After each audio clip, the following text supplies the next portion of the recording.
Good morning. Welcome to Marketing Over Coffee. I'm John Wall. I'm Christopher Penn. And we are back here. So you've been traveling all over the world. It's been about 3 weeks since I've had a chance to catch up with you. So what's been going on? This has been all client stuff, 2016 planning, end of year sales pitches and stuff like that. So it's everything you expect at the end of the year, the huge crush. But it's been interesting. I'm fortunate though. I have enough comp time and backlogged travel time that I can actually take the last 2 weeks of the year off. So I'm off this week and next week, which is kind of nice. That's fantastic. Yeah, so I wanted to do a quick turnaround because you haven't been around for a while. So I will edit this and it'll go out same day. So everybody will get a chance to hear from us before the holiday. And then I have a great episode for next week. My friend John Tatusco, who I'd worked with many years ago, has a marketing campaign that is just fantastic. It is amazingly creative, amazingly successful, and then it exploded. And then it went back and forth. So anybody that does, marketing and has had a campaign go completely nuts will love that story for next week. So that will cover us through the rest of the year. So I should, of course, like every other blog, podcast, or news outlet with things slowing down, we do our 2015 wrap up 2016 predictions. And you said you had some Google 2016 trends that you could share with everybody. Well, some trends from Google Hangouts. So I did a little travel log while I was on the road, but I wanted to actually dig into some of the data now. So I'm going to go ahead and share screen too. If you are listening to the podcast, you'll want to check out John's YouTube channel because that's where the show videos are from. And so you can actually see the slides, or we can put them in the show notes. We'll just link up to the individual links. So let's tackle first. We're using Google Trends and let's tackle some basic, existing search trends. So this is all for, there's a 2 or 3 day lag, but it's pretty contemporary. We've got the traditional channels here: email marketing, SEO, social media marketing, display advertising, and demand side platforms. That's what you see on screen right now. The red line at the top there, the big one, is SEO. SEO, search engine optimization, not going anywhere because, as is Google's want, they continue to throw, make us dance to their tune however they want us to. So what you see there is SEO really hit its, really peaked in 2011 and has stayed pretty consistent since then. So as a part of the marketing mix, as part of what you're doing as a marketer, not really going anywhere. Actually, I'm going to have to get rid of it out of this chart so that we can see the rest because it's such a gargantuan field. But if you are a modern SEO practitioner, you can rest assured you've got some job security there. Yeah, and so that's interesting that SEO gets a whole order of magnitude more investigation on the web than email or those other campaigns. So it's entirely, I guess not surprising, but it is amazing to see how it's so much far ahead of everything else. Yep. So now we've gotten rid of SEO so we can see more clarity. Display advertising and demand side platforms not really moving the needle. You can see that they're in the mix, but people apparently don't search for those terms. People do search for email marketing. They do search for social media marketing. And we see that social has been on a slow increase since 2011, but it is no longer the darling of the internet that it was in 2010. And email marketing holding its own. Everyone has been predicting the death of email for 10 years now? Yeah, 10 plus, yeah. 10 plus years, not going anywhere. So that's a sort of a good mix of what everyone in the traditional marketing space has been interested in. Actually, let's do one just for fun here. Let's do billboard advertising. Trying to see something completely dead. Exactly. And the magic Google says, yeah, that's pretty much what we expect it to be. Next to zero. Actually, though, it has more action than I thought it would have. It has more action, but yeah, it's right up there with demand side platforms. So it's there, but I wouldn't want to put any. I wouldn't say put 90% of your budget there. Right. No. All right. So it's pretty much as expected: SEO, then email, then social. Oh, yep. No, what have we got here? So now let's start digging into 2016 and what's coming, what's peaking right now. Back in 2005, 2006, there was a program called Second Life that was really popular, sort of like console-based virtual reality. But obviously, in the last half of this year, virtual reality has spiked like crazy. Everybody and their cousin is trying to figure out how to get into that space. That's the red line. The blue line is one that is something that marketers are largely unaware of these days, and that's machine learning. There is a tremendous amount of action happening on the machine learning front. Watson Analytics is probably the one that we've talked about the most on the show. Google Analytics has machine learning capabilities built into it, but a lot of the tools that we know in the marketplace are going to have to adapt if they want to. If this is a bandwagon they need to get on. Yeah, and that's amazing to see the real resurgence in virtual reality. These basically headsets are driving that. Obviously, the people finally realize now that headsets have the hardware to do what everyone had hoped and didn't work it well at all back in '06 and in the Second Life days. So very interesting to watch that spark up. Exactly. So let's, a couple other things that marketers are interested in. Mobile marketing actually on the decline because people don't really search for mobile marketing anymore. Mobile is everything. So it's so that just keep that in mind. Content marketing, interesting. If you smooth out the curve there, content marketing has basically peaked. Yeah, it does look like it already hit the inflection point last year. So it'll be interesting to see if that's a plateau or if it will flatten out. I don't know. It seems like it's to the point where they're already marketing to the back half of the bell curve. It's kind of like everybody's heard of it, and there's only people that need to be beaten into doing it now. Exactly, and remarketing, interestingly enough, kind of goes hand to hand with that because remarketing, of course, takes advantage of the traffic from content marketing and stuff. So if it's an interesting perspective, it's just one of those things. It's flattening out too. Yeah. So I guess it'll be interesting. Like Willie said, virtual will be hot, and it'll be interesting to see what else fills that gap.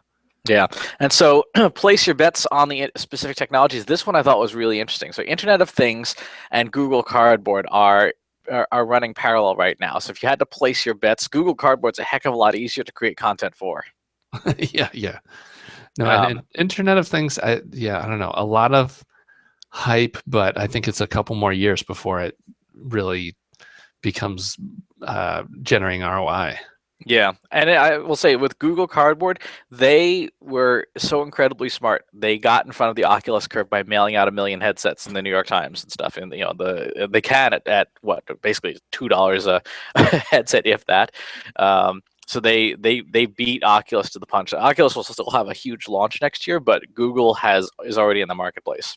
Yeah, it will be interesting to see if they change the game, but I don't know at the price of that headset. I just don't see them competing. It's interesting to see. Beacons, we'll throw Beacons in the mix to see.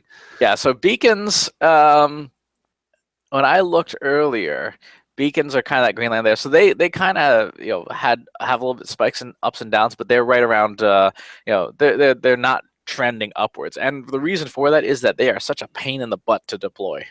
Yeah, deploy, and then the thing that is my day job at Event Hero is the fact that once you open up that Pandora's box of data, now you need to integrate it into everything else to figure out. And yeah, we should hit the jargon too. So beacons, for those that don't know, are Bluetooth, and there's some other technologies that get involved with that, but to be able to monitor people as they move around a space, so huge for trade shows and events.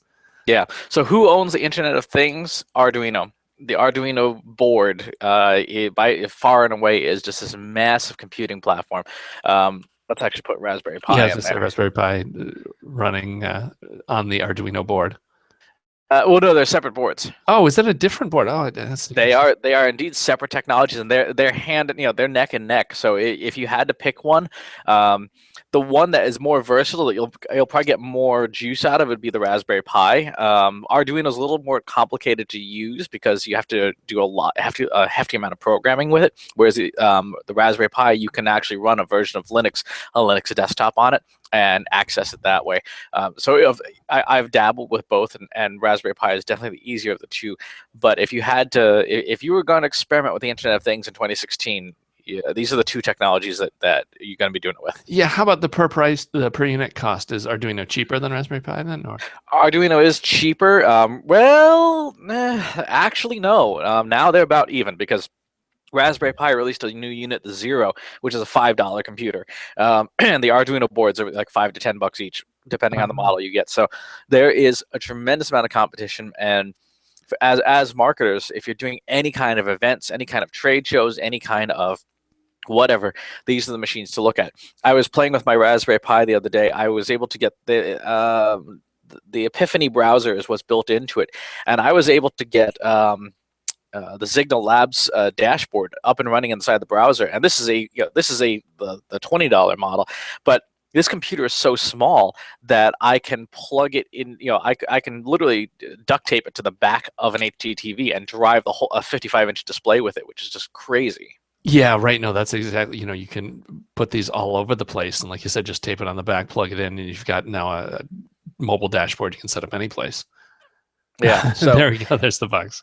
exactly. There's the box. This is not a big computer. It's not a heavy computer. If someone steals it, you're not really out of luck because you're like, all right, I'll get another $5 computer.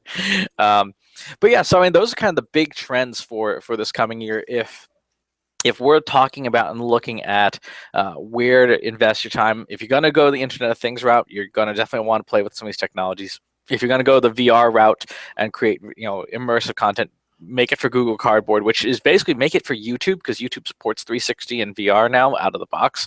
If you're going to go on the analytics side and double down there, machine learning is the way to go. There's so many good tools now that are available for free or very low cost. And as we saw with the other charts, your stalwarts, email, social, and SEO, not going anywhere. So don't defund those in favor of the shiny new things. That sounds good. Yeah, good layout. Yeah, I've been wanting to get a Raspberry Pi and play around with it, and it's just one of those things that never gets to the top of the priority list. It's too far on the fun list than on the actual work list. Well, yeah. Although you are an event company, so if you were to, does your software is web based, right? Yeah, that's interesting. Maybe there is some angles on that we should start to, because especially for self check-in stations for badging or for monitoring people. Of course, everything we do is app based, so everybody's got the phone already. So hardware's not as much the problem that it used to be. That used to be having to ship hardware around. It's a huge headache, and now we're managing to get around that. But yeah, well, this is good. Hopefully in the next 2 weeks, we've got this dead time finally. There's a chance to play with all the toys, break out the fun stuff, and look a little bit further than, surviving to tomorrow, which is the normal approach.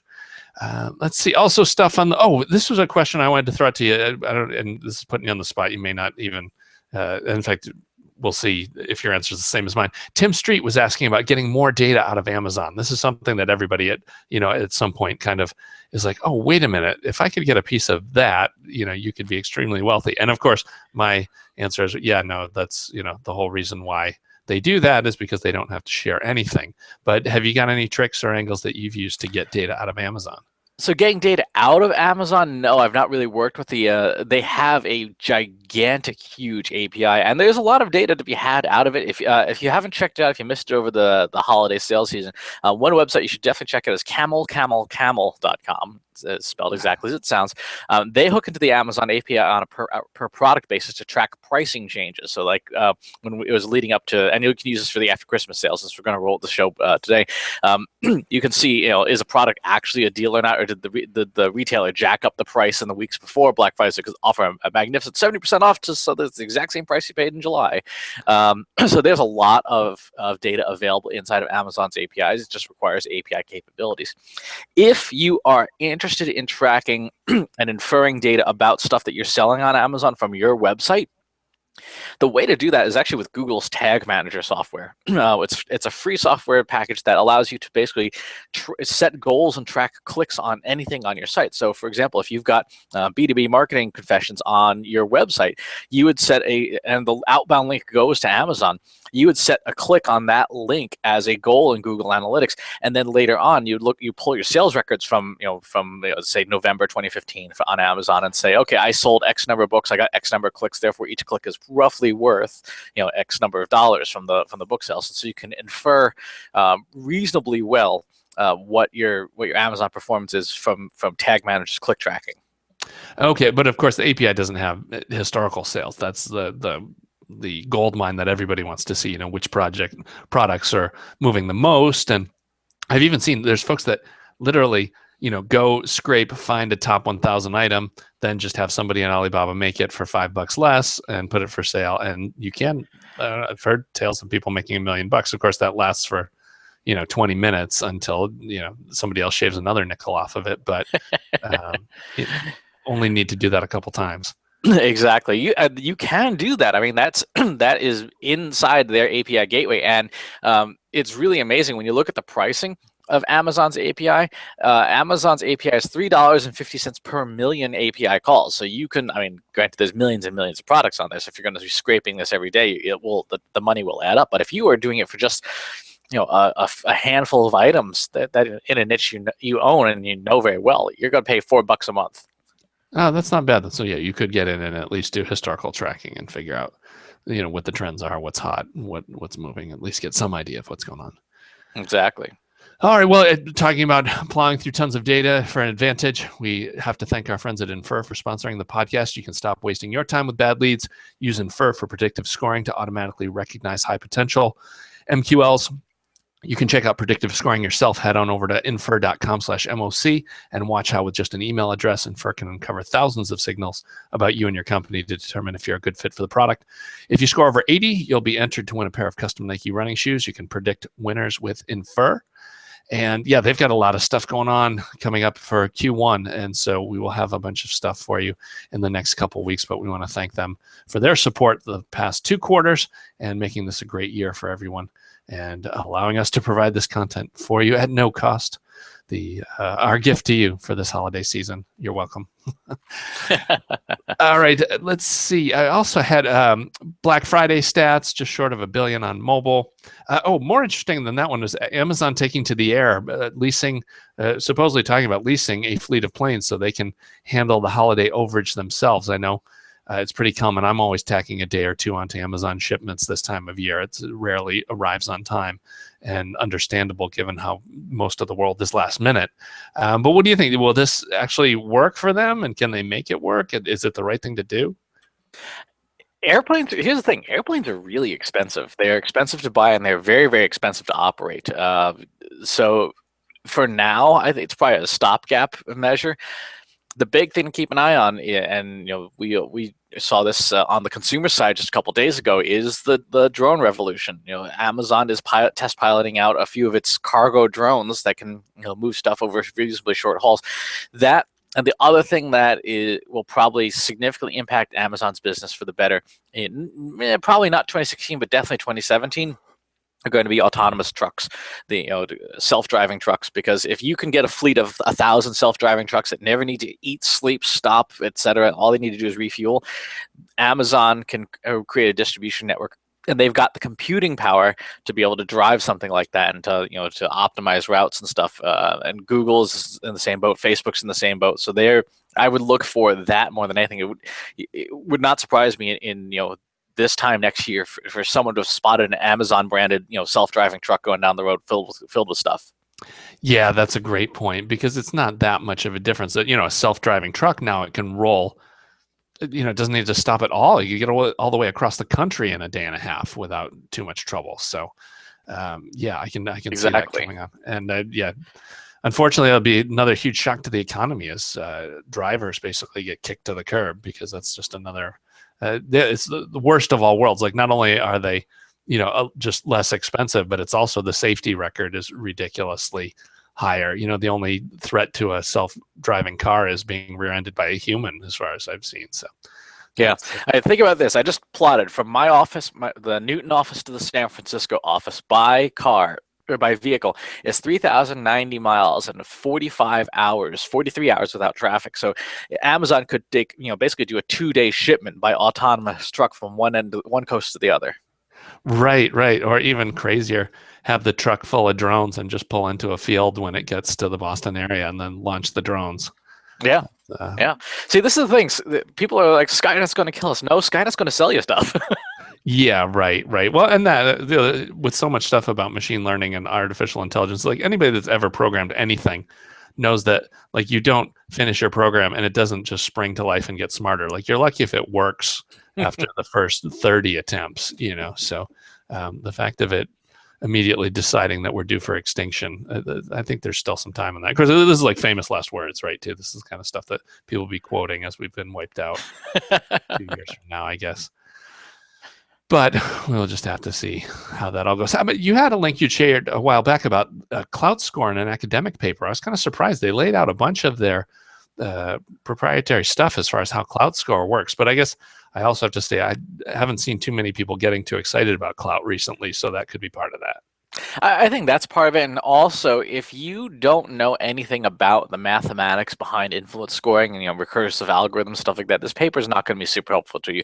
You can look at it and then go, well, what do I do? And that's really the essence of it. This paper reveals some of the algorithm. That does not reveal all of it, but it does hint at some of the things that you need to pay attention to. So the algorithm is broken into two pieces: long-lasting features and dynamic features. Long-lasting features are things like the number of followers you have, the page rank links, career properties like your job title on LinkedIn, education level, awards, all that stuff. So those are the static things that you'd obviously need to buff up. So if you have some opportunity, look at table 1 and table 2 in this paper, and that will tell you what you should be doing. So the first thing is get your social profiles in order, and build out that network. And then table 2 are sort of the algorithmic pieces about what they look at for time decay, so anywhere from 3-day periods to 90-day periods. And they're looking at comments, likes, replies, votes, mentions, tags, reshares, retweets, and views. So you basically, table 1 says, who are you? Table 2 says, what have you done? And to keep your clout score rolling, you need to be getting engagement on those things. And they're looking at 3 content types specifically: messages, photos, and videos. So there's the hint that that's what you should be sharing, because and getting people to engage with you. That's cool. Yeah, give you a map of where to keep active if you want to keep your numbers up and keep things interesting.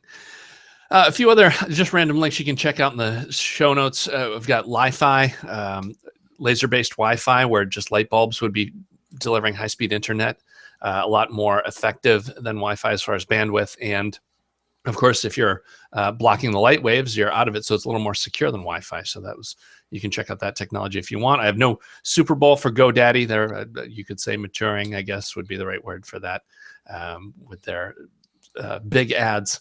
And then, of course, I do have to give a plug to a side project that I've been messing around with, johnnyheadphones.com. If you would like to check out affordable headphones that are studio level and not going to break the bank, I've been custom modding some of those and have that over at johnnyheadphones.com. And I will have a discount code for MOC listeners. I was hoping to have that done for the Christmas season, but just too many actually productive things besides my audio gear addiction to worry about before Christmas. So at what point do you start going the Alibaba route and start working with suppliers direct to get parts? To get on my own? Yeah. Well, actually, I have already been doing some of the components for that. That's nice. One of the things. Whereas, most of the common mods, when you find the instructions for them, they direct you to Amazon, and I've been able to score parts at a tenth of the price. So, but it's funny, it's expensive. You realize quickly. So these are Sony 7506 headphones, which they say they retail around 120. You can get them for about $80 on Amazon most of the time. But as soon as you add a good cable with a good, decent microphone, because the big knock against them is it's not a replaceable cable. So you throw in a jack, you throw in a new cable, you upgrade the ear pads, and quickly you're adding $100 parts to a sub $100 set of headphones. But to be able to keep them under 200 is where I'm at, and as I play around with it more, we'll be able to chisel more off of that too. But yeah, it's a great way to go, because it's just they kind of fill a nice little spot. Well, and the other thing is, if you look at Beats headphones, you see some of the hardware teardowns of those and how they're about $15 worth of stuff that they're selling to you for 300. Mm-hmm. It's not the fashion decision, but you're definitely getting ripped off on the gear side. So we fight to cure injustice. That's my my bottom line on that. So yeah, I'm gearing up for the holidays here. Like I said, we've got this John Tutusco interview we'll roll for next week, so that will give you a funny story for the holidays. In fact, the family may even enjoy hearing about that. But how about for yourself then? Anything else? Or are you just psyched to be getting a chance to rebound and reset before January? I am working on the next book. The next book is tentatively titled Leading Innovation, and it's going to be the next in the Marketing Belt series. The Marketing Green Belt will be this one, and it's going to be stories of innovation and then how to build a culture of innovation at your company. Oh, cool. That sounds great. Well, we will be able to drive everybody towards that once that gets out the door and published, so we'll keep an eye on that. And yeah, I think that'll do it for this year. So we'd like to thank everybody for their support and listening to the show. We appreciate it. It's been a blast, and we appreciate all of the folks getting involved in the LinkedIn community, checking out the newsletter, and we'll be back again next year. So until then, enjoy the coffee. Enjoy the coffee.